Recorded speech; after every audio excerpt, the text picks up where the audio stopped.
The Brooklyn Nets this offseason are one of the most interesting NBA teams across the landscape as they have virtually the most money and can take bad as many bad contracts to get young assets and really reset this team for the future. So we're going to dive in and we're going to explore the Brooklyn Nets offseason, looking at key players that I think they potentially could trade, players I think they could draft, and ultimately looking at some of their free agents that they could bring back or potentially adding some new guys as well to this roster. If you're new to Switch City or if you're a Brooklyn Nets fan, I hope you guys do enjoy the video and let me know your thoughts down below in the comment section if I did the Brooklyn Nets justice. But if you are just a fan of the series, make sure to go check out the other videos as well, as we've already dived into a plethora of teams already in the draft lottery, looking at their off seasons as well. So without further ado, let's dive in and let's get into it, and let's dive in.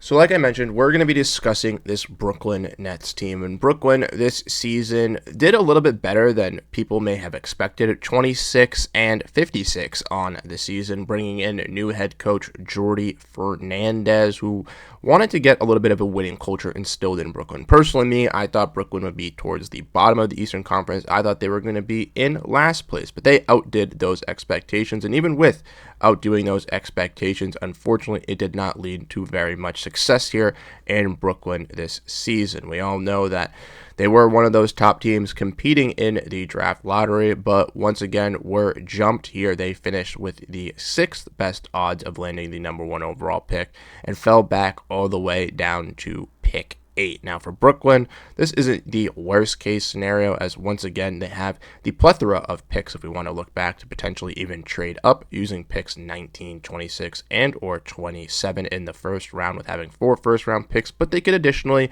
also just go really young and go all rookie and draft 4 to 5 guys to really fill out their roster, as we can see here from this graphic sheet courtesy of ESPN and Bobby Marks that the Brooklyn Nets are only entitled to have $45 to $60 million under their roster next season, with looks like 12 free agents, it looks like, on that list. Lots of non-guaranteed deals, a lot of team contracts as well. So the Nets have the flexibility to take on as many bad contracts as they would like, or even personally trading away one of their first round picks to move up in the draft with, taking back a bad contract. And that's something that I expect the Nets to consider going into this offseason. We'll discuss that in a little bit as well. But personally, I want to discuss what I think the Nets can do with the contracts they do have on their roster this next offseason. So let's dive in and let's look at what the Nets could realistically do with 2 guys that I think could be on the trade block for them this offseason. So the first player we're going to be discussing is Nicholas Claxton, and I was in the camp last offseason that trading Nick Claxton would be the wrong move. I thought that building around Claxton and having him as that fundamental center and building block would be key for this Nets squad. But as we could see already, Claxton already dealing with some injury stuff, isn't probably the long-term solution for Brooklyn. He's not going to transpire into one of these top 5, top 10 bigs across the NBA. So looking to get the best value that you can out on the open market is key. And with one team already being linked heavily to a guy Nick Claxton and the Los Angeles Lakers, a team that's desperately trying to win now with adding Luka Doncic and keeping that championship praise afloat with LeBron James, I think a deal between the Nets and the Lakers for Claxton is just basically going to fall right in front of our eyes. As we saw last offseason, the Lakers are, reluctant, are willing to give up a player in Dalton Connect, and I could see them using the contract of Dalton Connect and maybe even Rui Hachimura to bring in a guy like Nicholas Claxton, who could work pretty solid in the pick and roll and pick and pop as a lob threat alongside Luka Doncic and LeBron James. As a shot blocker, rim protector, he's going to do everything that Los Angeles needs for the center department, while also looking a little bit better in their system. For Brooklyn, it's basically a little bit of a soft reset. You could potentially draft a center here with your number 8 overall pick as well, or even one of your later first round picks, which we'll dive into in a little bit. It could really change your direction for this team and still getting a piece to fill in that hole that you are letting go and trading away Claxton. And then the next piece is Cam Johnson. He was, a widely regarded trade trade target and candidate last year throughout the season when the Nets were experiencing to, trade away Mikal Bridges and potentially looking to offload a guy in Cam Johnson as well in that post Kevin Durant trade to really bottom out and to really evaluate their direction of their team. But Johnson last season was said to be too much worth of the capital that the Nets were asking for. So teams were reluctant to trade for a player in Cam Johnson last season. But I do believe this offseason, Johnson's market will once again be a little bit cheaper, but teams will also be more inclined to trade for a guy in Johnson, specifically if the Nets are also more inclined to trade a guy in Nicholas Claxton. I also think they lean a little bit more into this full reset and full rebuild that they want to go into with this whole youth and draft capital. So trading a guy like Johnson for a potential extra lottery pick or maybe a pick right outside the lottery as well could be very key for the Brooklyn Nets, and not only just adding more talent, but also being able to consolidate some of those picks. Like we mentioned, they do have pick 19 and 16, so potentially if they were able to swing pick 17 for Cam Johnson, let's just say, for example, here at some point in the draft, maybe they try to call up a team and offer them 17 and 19 to move up to 13 or 12 or something like that, and that becomes a little bit more experimental for the Nets and getting a more concrete piece added to their roster to replace Cam Johnson. So those are the two guys that I think the Nets could basically trade this season. It makes virtual sense for them to do so. They also have, obviously, Cam Thomas, who is on the free agency this year. I think he'll be brought back. I don't think they sign and trade him.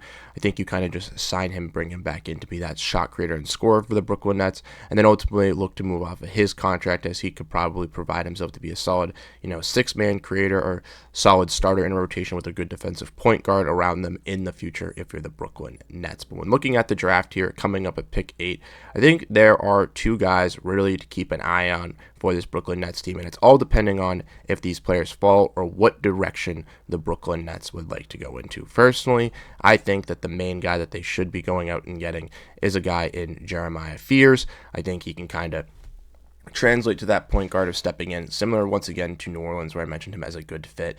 Brooklyn has no aspirations to be good. It allows Fears to kind of walk into himself into Brooklyn to try to be that star and to really try to find himself as that scorer. Now, probably isn't the best fit alongside Cam Thomas, so maybe you have to look at that for the future, or look to add some defensive wings to really compensate for the defensive inabilities in your guard positions there with him and Cam Johnson. But I do think Fears could be that translating point guard that could really step up big for you, specifically if you do not want to bring back D'Angelo Russell in free agency and want to go with the youth movement. Fears seems to be the guy to go with.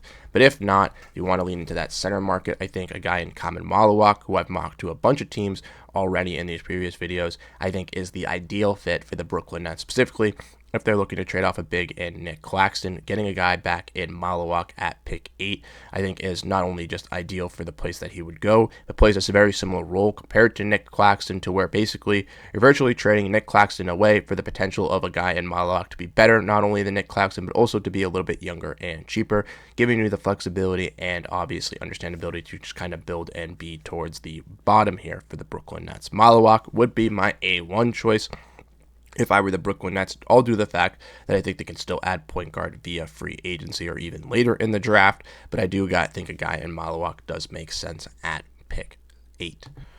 And then, like I mentioned, I don't necessarily know if this player is going to be available or if this player is really the best fit.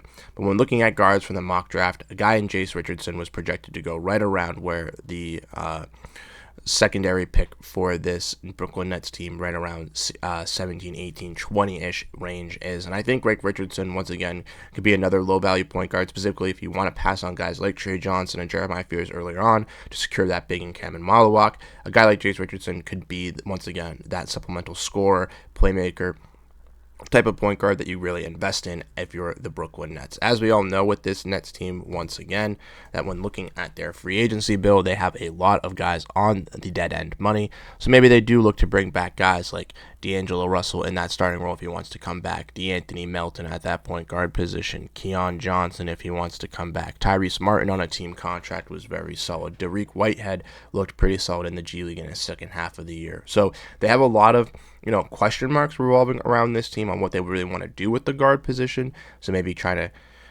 get a couple of them kind of makes sense if you're the Brooklyn Nets here. But I think investing into the point guard late is pretty solid. And then looking at free agency, maybe bring back some of these guys that you have on team deals, non-guaranteed deals. Try to keep this roster as cheap as possible and ultimately explore the options for taking on some bad contracts, right? I know that there are some teams that maybe don't want to trade some of these guys, but may be forced to, and some teams, to bring up example, you look at the Portland Trail Blazers. They have a contract in Jeremy Grant, who's $40 million on a one-year deal. Maybe they look to move off of Jeremy Grant's contract, try to trade their pick that they have in the lottery as well, because they don't really need it, and try to trade out of the lottery. If you're the Brooklyn Nets, trying to trade, obviously, for pick 11, I believe it is, in the draft from the Blazers, if I'm not mistaken. Yes, 11 and Jeremy Grant for 19 is not the worst deal in the world for both sides and both parties. The Nets obviously have the cap space to take it on. They move up in the draft a little bit, get a higher chance of selecting someone to really make an improved role in their roster. But ultimately, for the Blazers, it gets them out of that $40 million contract, give them some more luxury or freeway to trade other guys like DeAndre and Robert Williams, even a guy in, Anthony Simons and all that jazz, but also helps out the Brooklyn Nets. And also keep out the Nets on an eye with the Philadelphia 76ers. We all know the Sixers potentially are looking to trade back in the draft lottery, and I think the fall from 3 to 8 isn't too big of a fall from grace for the Sixers, to where if they could acquire some contracts like a Cam Johnson or potentially even the 19th overall pick in the deal, I think that would be also smart for the Brooklyn Nets to consider on taking on a bad contract, obviously in Paul George. But there are a plethora of those contracts around the league. We'll have to see if the Nets do get called to answer or take on some of those bad deals. But ultimately, I think the Nets should position themselves in that situation, right? Go for the bottom of the Eastern Conference. There's no one towards the bottom there, right there. And even in a weakened Eastern Conference where you might be thinking, hey, in 1 or 2 off seasons, we can be completely changed and can be competing, I don't think that's really the case for the Nets. I think in the last couple of seasons, they've had the opportunity to chase all-stars and go big with those big fishes they have, and it's blown up right in their face. And I think really sticking to the rebuild, sticking to this youth movement, and really trying to figure out who can be that number one guy for you in Brooklyn, specifically when the New York Knicks are in the Eastern Conference Finals. There's no competition that you need to be better than in New York. At this point, take the L, try to be better in the future, and then hopefully become that bright New York team in 3 to 4 seasons once those salary cap restrictions really start to hit guys like Jalen Brunson, Karl Anthony Towns, OG Anunoby, Mikal Bridges, and they have to pick apart that roster. So let me know your thoughts down below in the comment section. Ultimately, I think Brooklyn should be looking to draft Malawak, trade players in Cam Johnson and Nicholas Claxton, and look back to bring back either key free agents that are young, or B, bad contracts, or even C, players that are looking to really improve themselves on a role. Trying to take a half-year flyer in Brooklyn could boost their stock at the trade market or at the trade deadline for a team to really buy in on them if they are on a cheap contract or on a 1 to 2 year deal that is a little bit affordable for that team. So let me know your thoughts down below in the comment section. Let me know if you guys think I did a right job predicting what the Brooklyn Nets should do, and I really do appreciate all your guys' support on these videos. So let me know down below in the comment section your guys' thoughts. Thank you guys so much for tuning in. I hope you guys are enjoying this series as well, as we dive into each team every single day. And tomorrow we'll be back with a new team diving in it for you guys. Thank you guys so much. Have a great rest of your day, and peace out.